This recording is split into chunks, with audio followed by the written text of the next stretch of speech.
Hello guys, welcome है आपका हमारे यूट्यूब चैनल एक ज्ञान सेंटर में। और दोस्तों, आज की वीडियो में बात करने वाले हैं class 7th geography chapter number 1 की। दोस्तों, इससे पहले अगर आपने क्लास 6 के चैप्टर्स को नहीं पढ़ा है तो आप उसको पढ़ सकते हैं। उसके लिए आपको हमारे चैनल की प्लेलिस्ट में जाना होगा और वहाँ से आपको सारे चैप्टर मिल जाएंगे। तो दोस्तों, चलिए बिना देरी करते हुए करते हैं पार्ट की शुरुआत। और दोस्तों, इससे पहले अगर आप हमारे चैनल पर फर्स्ट टाइम आए हैं तो चैनल को सब्सक्राइब कर दीजिए और वीडियो अच्छी लगे तो वीडियो को लाइक और शेयर करना बिल्कुल मत भूलिए। तो दोस्तों, जैसे आप देख सकते हैं, चैप्टर का नाम है पर्यावरण। इंग्लिश में इसको हम कहते हैं एनवायरनमेंट। ठीक है, पर्यावरण। तो दोस्तों, आखिर बेसिकली पर्यावरण है क्या? तो पर्यावरण क्या होता है? मान लीजिए कि कोई व्यक्ति है, कोई पर्सन है और इसके चारों तरफ बहुत सी चीज़ें होती हैं। उसमें जो भी चीज़ें इस व्यक्ति के चारों तरफ इसको घेरे हुए हैं वो सभी चीज़ें उसका पर्यावरण कहलाती हैं। अब इसमें क्या क्या चीज़ आ सकती है? कोई सामान भी हो सकती है, कोई प्राकृतिक चीज़ भी हो सकती है, पेड़ पौधे हो सकते हैं, पहाड़ हो सकते हैं, पठार हो सकते हैं, नदियाँ हो सकती है, जीव जंतु हो सकते हैं, जानवर हो सकते हैं। मतलब कि किसी व्यक्ति के चारों तरफ जो चीज़ें होती है वही उसका पर्यावरण होता है। ये दोस्तों नॉर्मल मीनिंग में आपको बता रहा हूँ, आगे डिटेल में हम पढ़ेंगे। तो चलिए बिना देरी करते हुए पाठ की ओर बढ़ते हैं। यहाँ पे एक छोटी सी कहानी दे रखी है, ये आप खुद स्वयं बुक में से पढ़ लीजिएगा। सबसे पहले यहाँ चलते हैं कि पर्यावरण हमारे जीवन का मूल आधार है। यानी कि दोस्तों, मूल आधार मतलब बेस है हमारे जीवन का। अगर पर्यावरण नहीं होगा तो हमारा जीवन भी नहीं हो सकता दोस्तों, क्योंकि हमारा जीवन पूरी तरह से पर्यावरण पर डिपेंडेड है, पर्यावरण पर निर्भर है। कैसे? आइए देखते हैं। जैसे कि हम सांस लेते हैं तो हमें हवा चाहिए, यानी कि ऑक्सीजन चाहिए। प्यास लगती है तो पीने के लिए जल चाहिए। भूख लगती है तो खाने के लिए भोजन चाहिए। रहना है तो रहने के लिए भूमि चाहिए।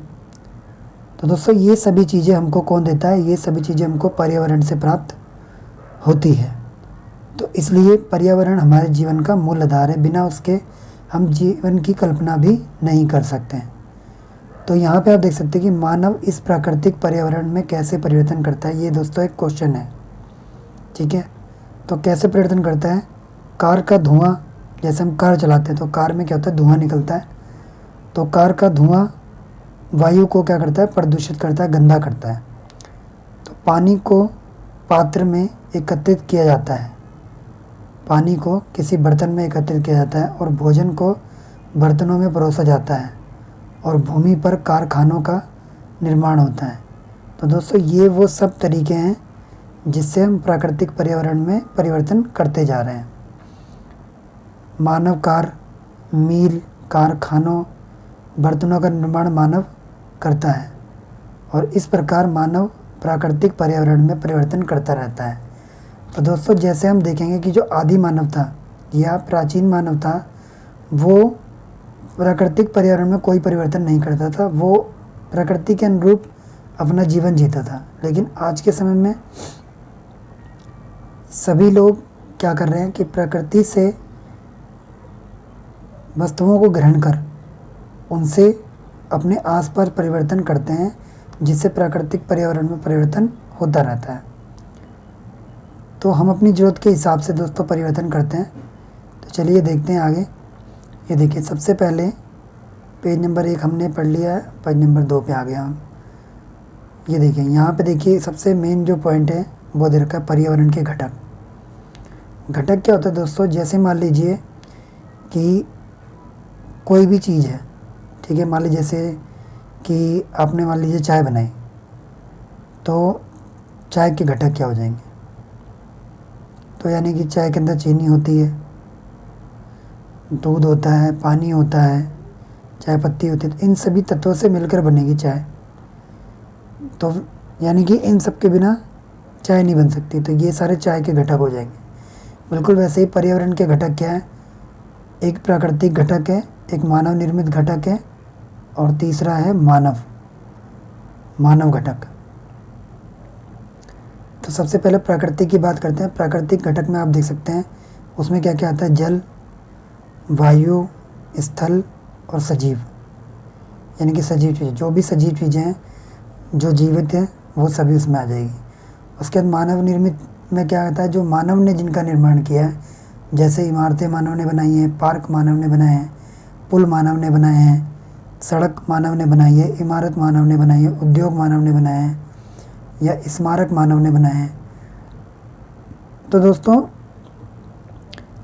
प्राकृतिक चीज़ों का उपयोग और मानव निर्मित चीज़ें, ये दोनों के अंदर जो भी सब कुछ होता है, जो भी परिवर्तन हो रहा है प्राकृतिक चीज़ों में, जो परिवर्तन प्राकृतिक चीज़ों में करके हम मानव निर्मित चीज़ों का निर्माण कर रहे हैं, तो ये सभी कौन करता है, मानव करता है। तो मानव भी पर्यावरण का एक घटक हो गया, बिना मानव के कुछ पॉसिबल नहीं है। तो दोस्तों यहाँ पे एक चीज़ आपको दिखाई गई है चित्र में, देखिए आप समझने की कोशिश कीजिएगा कि पहले एक व्यक्ति होता है और एक व्यक्ति की जब शादी हो जाती है तो क्या बन जाता है दोस्तों, परिवार बन जाता है, उसके मियाँ बीवी और बच्चों समेत। परिवार मिलकर दोस्तों क्या बनाते हैं, समुदाय बनाते हैं, और समुदाय मिलकर धर्म बनाते हैं। उसके बाद शैक्षिक, जो समुदाय है उसके बच्चे वहाँ अध्ययन करते हैं, ठीक है। समुदाय के लोग ही आर्थिक दृष्टि से कार्य करते हैं पैसा कमाने के लिए, और एक देश के बारे में, देश को चलाने, उसको संचालित करने के बारे में सब मिलके काम करते हैं। तो दोस्तों वो राजनीतिक हो जाता है। तो ये सभी मानव घटक के अंदर आते हैं। दोस्तों आगे चलते हैं, देखते हैं कि आगे क्या है। इसलिए हम प्राकृतिक वातावरण में परिवर्तन करते हैं। तो हमें क्या करना पड़ता है, इन सभी कारणों की वजह से प्राकृतिक वातावरण में परिवर्तन करना पड़ता है, और कभी कभी उसे नष्ट भी कर देते हैं। तो ऊपर के वार्तालाप से आप समझ गए होंगे कि किसी भी जीवित प्राणी के चारों ओर पाए जाने वाले लोग, स्थान, वस्तुएं एवं प्रकृति को क्या कहते हैं दोस्तों, पर्यावरण कहते हैं। जैसा कि मैंने आपको पहले बताया, तो ये आपको नोट करना है, पेपर के पॉइंट ऑफ व्यू से बहुत ज़्यादा इम्पोर्टेंट है। यह प्राकृतिक एवं मानव निर्मित परिघटनाओं का सम्मिश्रण है। तो प्राकृतिक और मानव निर्मित जो घटनाएं होती है, विशेष घटनाएं जो की जाती है, उसका दोस्तों ये मिश्रण है, यानी कि मिला हुआ रूप है। तो प्राकृतिक पर्यावरण में पृथ्वी पर पाई जाने वाली जीवीय एवं अजीवीय दोनों परिस्थितियाँ सम्मिलित हैं। तो प्राकृतिक पर्यावरण में दो चीज़ें दोस्तों आती हैं यहाँ पे। एक तो जीवीय है, जिसके अंदर सजीव प्राणियों का संसार है, जैसे पादप और जंतु। तो ये क्या है, पादप भी जीवित होते हैं और जंतु भी, तो इसको हम जीवीय संसार कह सकते हैं। दूसरा है अजीवीय। अजीव में क्या होता है, निर्जीव पदार्थों का संसार, यानी कि जो चीज़ें निर्जीव हैं, जैसे कि स्थल दोस्तों निर्जीव होता है। चलिए आगे देखते हैं। जबकि मानवीय पर्यावरण में मानव की परस्पर क्रियाएं, उनकी गतिविधि एवं उनके द्वारा बनाई गई रचनाएं शामिल है। तो सब प्राकृतिक पर्यावरण आपने देखा। अब मानवीय पर्यावरण में क्या होता है कि मानव जो क्रियाएं करता है, मानव जो गतिविधि करता है और उसके द्वारा जो चीज़ों का निर्माण किया जा रहा है, वो सभी मानवीय पर्यावरण में आती है। अब दोस्तों पर्यावरण हम कब से पढ़ रहे हैं, पर्यावरण। तो आगे पर्यावरण का शाब्दिक अर्थ देखते हैं। तो पर्यावरण, जिसका इंग्लिश मीनिंग क्या होता है, एनवायरनमेंट। एनवायरनमेंट शब्द की उत्पत्ति फ्रेंच शब्द एनवायरोनेर या एनवायरोनेर से हुई है, जिसका अर्थ दोस्तों क्या होता है, एनवायरोनेर का अर्थ होता है पड़ोस, ठीक है। यानी कि हमारे आसपास की चीज़ें हमारा पड़ोस हो गया। चलिए शाब्दिक अर्थ आपने देखा। अब सबसे पहले प्राकृतिक पर्यावरण की ओर चलते हैं। तो प्राकृतिक पर्यावरण क्या है कि भूमि, जल, वायु, पेड़ पौधे एवं जीव जंतु, ये सभी मिलकर दोस्तों क्या बनाते हैं, प्राकृतिक पर्यावरण बनाते हैं। क्योंकि ये सभी क्या है, प्राकृतिक रूप से पृथ्वी पर आई हुई चीज़ें हैं। उसके बाद आप देखेंगे कि स्थलमंडल, जलमंडल, वायुमंडल और जैवमंडल, ये सभी से आप परिचित हैं। मैंने आपको छठी क्लास के चैप्टर नंबर 5 में ये सब पढ़ा दिया था भूगोल की किताब के अंदर। अगर आपने नहीं पढ़ा इन सब के बारे में, तो आप प्ले लिस्ट में जाके वहाँ से छठी क्लास की बुक से पढ़ सकते हैं, वीडियो से।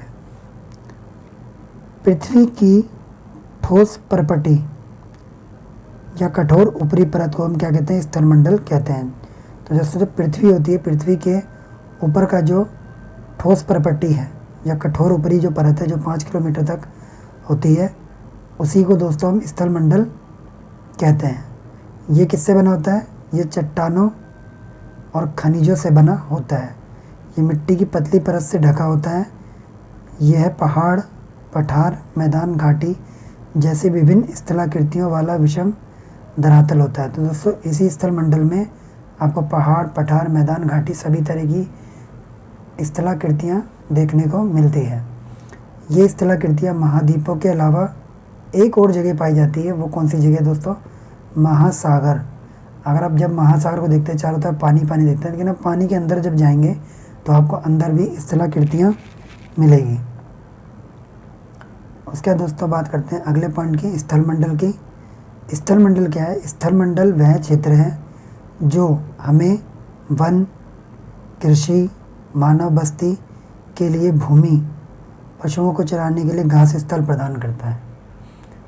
यह खनिज संपदा का भी एक स्रोत है।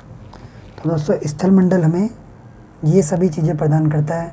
हमें जंगल प्रदान करता है, हमें कृषि प्रदान करता है, मानव के रहने के लिए बस्तियां बनाने के लिए भूमि देता है, पशुओं को चराने के लिए घास स्थल देता है। तो ये दोस्तों हमें कहाँ से प्राप्त होता है? स्थलमंडल से, लिथोस्फीयर से। तो चलिए दोस्तों आगे चलते हैं। आगे आप देखेंगे जलमंडल। जलमंडल क्या है? कि पृथ्वी पर जहाँ भी जल पाया जाता है उन सभी क्षेत्रों को हम जलमंडल कह सकते हैं सामूहिक रूप से। चाहे वो नदी का जल हो, चाहे वो भौम जल हो, चाहे वो समुद्र का जल हो, चाहे महासागर का जल हो, चाहे हिमनद का जल हो, कहीं का भी जल हो, उन सभी को हम सामूहिक रूप से जलमंडल कहेंगे। तो यह जल दोस्तों कहाँ मिलता है? नदी में, झील में, समुद्र में, महासागरों में, विभिन्न जलाशयों में मिलता है और ये सभी मिलकर जलमंडल बनाते हैं। यह सभी प्राणियों के लिए आवश्यक है। पृथ्वी पर जितने भी प्रकार के जीव जंतु, कीड़े मकोड़े रहते हैं उन सभी के लिए जल बहुत ज़्यादा ज़रूरी होता है। बिना जल के पिए कोई भी जीव जंतु नहीं रहता। ठीक है दोस्तों, तो आगे देखेंगे आप, पृथ्वी के चारों ओर फैली वायु की पतली परत को वायुमंडल कहते हैं। जैसे कि मैंने आपको 6 में बताया था कि ये मान लीजिए हमारी अर्थ है, इसके चारों तरफ एक वायुमंडल होता है जो कि हवा की पतली परत होती है, जो पृथ्वी जिसको थामे हुए हैं। जहाँ जहाँ पृथ्वी जाएगी वायुमंडल भी उसके साथ साथ जाएगा।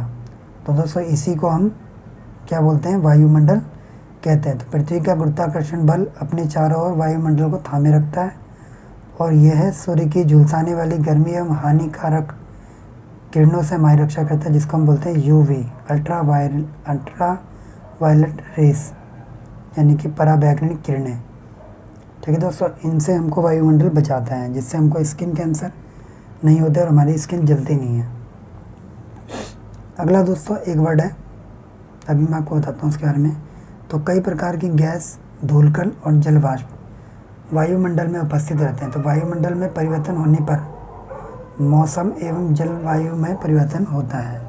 तो जब भी वायुमंडल में परिवर्तन होगा तो मौसम में भी परिवर्तन हो जाएगा। और मौसम दोस्तों, मौसम का जो 30 सालों का एवरेज होता है उसी को हम जलवायु कहते हैं। तो जलवायु में भी परिवर्तन देखने को मिलता है। पादप एवं जीव जंतु मिलकर जैव मंडल का निर्माण करते हैं। जैव मंडल क्या है दोस्तों? जहाँ भी हवा होगा, पानी होगा और भूमि होगी, ये तीनों जहाँ मिलते हैं वहाँ पे जीवन की उत्पत्ति होती है। तो इन सभी जगहों में तीनों जब भी सामूहिक रूप से मिल गए और इन जगहों पर जो भी जीवित प्राणियों का जो संसार होता है उसे ही हम जैव मंडल कहते हैं। तो सजीव संसार का निर्माण करते हैं और पृथ्वी का यह वह संकीर्ण क्षेत्र है जहाँ पे स्थल, जल, वायुमंडल मिलकर जीवन को संभव बनाते हैं। यहाँ पे देख सकते हो कि पारितंत्र एक वर्ड दिया है, वह तंत्र जिसमें समस्त जीवधारी आपस में एक दूसरे के साथ पर्यावरण के उन भौतिक एवं रासायनिक कारकों के साथ परस्पर क्रिया करते हैं जिसमें वे निवास करते हैं, और ये सब ऊर्जा और पदार्थ के स्थानांतरण द्वारा संबद्ध है। तो दोस्तों ये पारितंत्र की परिभाषा दी है कि ये एक ऐसा तंत्र है जिसमें जितने भी जीवधारी हैं, ठीक है, जितने भी जीवित प्राणी हैं वो आपस में एक दूसरे के साथ मिलकर पर्यावरण की जो भौतिक चीज़ें हैं, जो रासायनिक चीज़ें हैं, उनके साथ क्रिया करते हैं, जिसमें वे क्या करते हैं, निवास करते हैं, वहीं पे क्रिया करते हैं। और ये सब करने से क्या होता है, ऊर्जा और पदार्थ का स्थानांतरण होता है। तो दोस्तों इसे ही हम पारितंत्र कहते हैं। आगे पारितंत्र के लिए एक छोटी सी कहानी दी है, ये आप स्वयं पढ़ लीजिएगा। यहाँ पे देखिए दोस्तों, एक चित्र दिखा रखा है आपको ताल का पारितंत्र, यानी जो तालाब होता है उसका भी एक पारितंत्र होता है। किस तरह का पारितंत्र यहाँ पे दिखाया गया आप देख लीजिए, ठीक है। यहाँ पे क्या है दोस्तों, पानी है, पानी से जुड़े जीव हैं, पानी से जुड़े पौधे हैं। तो ये जो पानी से जुड़ा, पूरे तालाब से जुड़ा जो भी जीवित संसार है, इसी को हम ताल का पारितंत्र कहेंगे। आगे दोस्तों हम चलेंगे, ये देखिए, सभी पेड़ पौधे, जीव जंतु, मानव अपने आसपास के पर्यावरण पर आश्रित हैं। यानी कि जितने भी पेड़ पौधे हैं, जीव जंतु हैं, मानव हैं, वो अपने आसपास के पर्यावरण पर आश्रित मतलब निर्भर होता है, और वो एक दूसरे पर भी आश्रित होते हैं, और ये सभी एक दूसरे पर भी आश्रित होते हैं। जीवधारियों का आपसी एवं अपने आसपास के पर्यावरण के बीच का संबंध ही पारितंत्र का निर्माण करता है। तो जीवधारी जो होते हैं, अपने आसपास के पर्यावरण के बीच का जो उनका संबंध है वही पारितंत्र का निर्माण करता है। तो अधिक वर्षा वाले वन, घास स्थल, रेगिस्तान, पर्वत, झील, नदी, महासागर, छोटे से ताल का भी एक पारितंत्र हो सकता है। तो दोस्तों इन सभी जगहों का अपना एक पारितंत्र होता है। क्या आपको लगता है कि जिस पार्क में रवि एवं उसके मित्र खेलते थे वह भी एक पारितंत्र बनाता था? अगला दोस्तों एक इम्पॉर्टेंट पॉइंट यहाँ पे दिया हुआ है, ये तो बहुत ही ज़्यादा इम्पॉर्टेंट है, कॉम्पिटिटिव एग्ज़ाम में ही पूछा जाता है और क्लास 6 में भी, 7th में भी पूछा जाता है। प्रत्येक वर्ष यानी कि एवरी ईयर 5 जून को विश्व पर्यावरण दिवस यानी कि वर्ल्ड एनवायरनमेंट डे मनाया जाता है। तो दोस्तों बहुत ही ज़्यादा इम्पोर्टेंट है। उसके बाद दोस्तों एक पद्धति भी है जिसको हम कहते हैं वस्तु विनिमय पद्धति। तो वस्तु विनिमय मतलब होता है एक्सचेंज करना, वस्तु मतलब आपको पता ही है कोई सामान, पद्धति मतलब सिस्टम। तो इसमें दोस्तों क्या होता है, एक वस्तुओं की अदला बदली का व्यापार होता है जिसमें धन का प्रयोग नहीं होता। मतलब कि जैसे मान लीजिए आपको चावल लेना है और आपके पास सिर्फ गेहूँ है, तो आप क्या करेंगे, जिसके पास चावल होगा उसको अपना गेहूँ दे देंगे और बदले में उससे चावल ले लेंगे। यानी सामानों का एक्सचेंज हुआ, यहाँ पे धन का प्रयोग नहीं किया गया है इस पद्धति में। उसके बाद दोस्तों अगला जो पॉइंट है वो है मानवीय पर्यावरण। अभी तक आपने पढ़ा प्राकृतिक पर्यावरण, पढ़ा मानव निर्मित पर्यावरण, पढ़ा। अब दोस्तों मानवीय पर्यावरण है, ठीक है, जिसमें मानव सबसे अहम भूमिका अदा करता है। सभी पर्यावरण में अगर मानव ना होता तो इन सभी चीज़ों की कोई आवश्यकता ही नहीं बचती, कौन इनका उपयोग करता। तो मानव पर्यावरण में क्या आता है कि मानव अपने पर्यावरण के साथ पारस्परिक क्रिया करता है। यानी कि मानव अपने पर्यावरण के साथ क्रिया करता रहता है, उसमें अपनी आवश्यकता के अनुसार परिवर्तन करता है। प्रारंभिक मानव यानी कि आदि मानव की बात कर रहे हैं। तो जो आदि मानव था वो स्वयं को प्रकृति के अनुरूप बना लेता था, उसका जीवन सरल था। आसपास की प्रकृति जो है थी और जो प्राकृतिक वस्तुएं थी उनसे ही अपनी आवश्यकताओं को पूरा कर लेता था। समय के साथ साथ कई प्रकार की आवश्यकताएं बढ़ी। मानव ने पर्यावरण के उपयोग और उसमें परिवर्तन करने के तरीके सीख लिए। उसने क्या क्या सीखा दोस्तों, फसल उगाना सीखा, पशुपालन सीखा, स्थायी जीवन जीना सीखा, पहिए का आविष्कार किया, पहिए के आविष्कार से गाड़ी बनाना सीखा, अन्न उगाया, वस्तु विनिमय पद्धति का विकास हुआ, व्यापार आरंभ हुआ, वाणिज्य का विकास हुआ और औद्योगिक क्रांति से बड़े पैमाने पर उत्पादन प्रारंभ हो गया, परिवहन तेज गति से हुआ, सूचना क्रांति से पूरे विश्व में संचार सहज और द्रुत हो गया।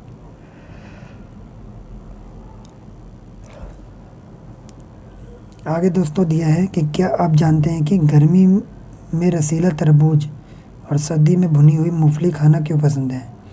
प्राकृतिक एवं मानवीय पर्यावरण के बीच सही संतुलन होना आवश्यक है।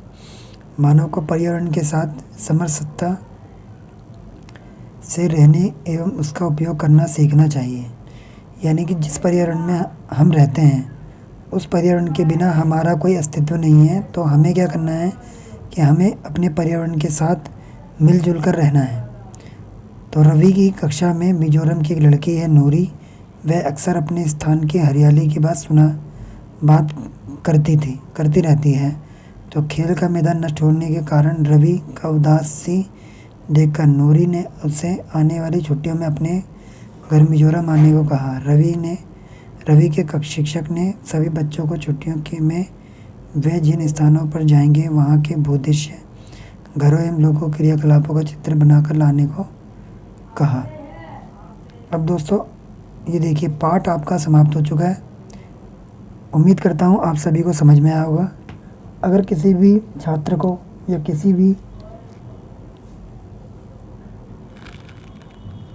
उन बच्चों को जो कॉम्पिटिटिव एग्ज़ाम की तैयारी कर रहे हैं, अगर कुछ भी आपको समझ में ना आया हो या कुछ समझने में दिक्कत हो रही हो, कोई डेफिनेशन समझ में ना आई हो, तो आप हमें कमेंट करिए, हम आपको तुरंत रिप्लाई करेंगे। उसके बाद दोस्तों चलते हैं MCQ की तरफ। MCQ करके देखते हैं। अगर आपने भी MCQ के सही जवाब दिए हमारे से पहले, तो मान लीजिए कि आपको लगभग 99% चैप्टर आ चुका है। तो दोस्तों यहाँ पे आप देख सकते हैं कि इनमें से कौन सा प्राकृतिक पारितंत्र नहीं है। पहला प्राकृतिक पारितंत्र नहीं है। तो पहला क्या है? मरुस्थल। मरुस्थल दोस्तों कोई बनाता नहीं है, वो अपने आप बनता है, यानी कि ये प्राकृतिक हुआ। वन भी कोई बनाता नहीं, अपने आप बनता है, प्राकृतिक हुआ। लेकिन ताल मीन्स तालाब, पोखरा, ये दोस्तों क्या होता है, ये कोई भी व्यक्ति इसका निर्माण करता है, तो ये क्या हुआ? प्राकृतिक हुआ। तो इसने बोला इनमें से कौन सा प्राकृतिक नहीं है, तो दोस्तों ये प्राकृतिक नहीं है, तो पहले का आंसर हुआ सेकंड। दूसरा क्वेश्चन है इनमें से कौन सा मानवीय पर्यावरण का घटक नहीं है? मानव पर्यावरण का घटक नहीं है। स्थल, धर्म, समुदाय। तो धर्म इंसान के द्वारा निर्मित किया गया और समुदाय भी इंसान के द्वारा निर्मित किया गया, लेकिन जो स्थल है वो प्राकृतिक रूप से धरती पर बना है। उसके बाद अगला जो हमारा क्वेश्चन है वो है इनमें से कौन सा मानव निर्मित पर्यावरण है? दोस्तों मानव निर्मित पर्यावरण कौन सा है? सड़क इंसान बनाता है, समुद्र अपने आप बनता है, पहाड़ भी अपने आप बनता है। मानव निर्मित पर्यावरण है तो दोस्तों सड़क ही मानव निर्मित पर्यावरण है, बाकी दोनों प्राकृतिक चीज़ें हैं। इनमें से कौन सा पर्यावरण के लिए खतरा है? पादप वृद्धि, जनसंख्या वृद्धि, फसल वृद्धि।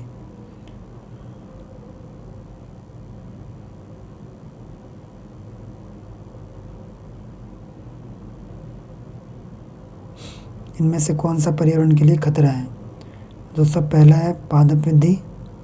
तो दोस्तों पादप यानी पौधों का उगना, पौधों का बढ़ना कैसे पर्यावरण के लिए खतरा है? ये तो बहुत अच्छी बात है। दूसरा है जनसंख्या वृद्धि। तीसरा फसल वृद्धि। जितनी ज़्यादा फसलें आप उगाएंगे उतना ही आपको फ़ायदा होगा, खाने पीने की चीज़ों की दिक्कत नहीं होगी। अब अगला हमारा रह गया जनसंख्या वृद्धि। तो दोस्तों जनसंख्या की बात करें तो 2021 में गणना हुई थी, और अब गूगल अगर आप करते हैं तो आपको भारत की जो जनसंख्या है वो लगभग 139 करोड़ के आसपास दिखा रहा है, जो कि बहुत ज़्यादा है और ये एक चिंता का विषय है दोस्तों। तो हर तरह की प्रॉब्लम को आप फेस कर सकते हैं यदि आप शिक्षित हैं, यदि आप अच्छे से पढ़ाई करते हैं, अगर आप अच्छे पढ़े लिखे हैं। तो चलिए दोस्तों, इसी के साथ बहुत बहुत धन्यवाद। आपने हमारा चैप्टर पढ़ा हमसे पूरी तरह शांतिपूर्वक, और इसके लिए आप सभी का बहुत बहुत धन्यवाद। दोस्तों, वीडियो अच्छी लगी हो तो वीडियो को लाइक करिए, शेयर करिए। चैनल पर फर्स्ट टाइम आए हैं तो चैनल को सब्सक्राइब करिए। दोस्तों, कोई भी डाउट हो तो कमेंट बॉक्स में कमेंट करके आप पूछ सकते हैं। थैंक्स दोस्तों। अगली वीडियो के लिए सब्सक्राइब करना ना भूलें हमारे चैनल को, और बने रहिए हमारे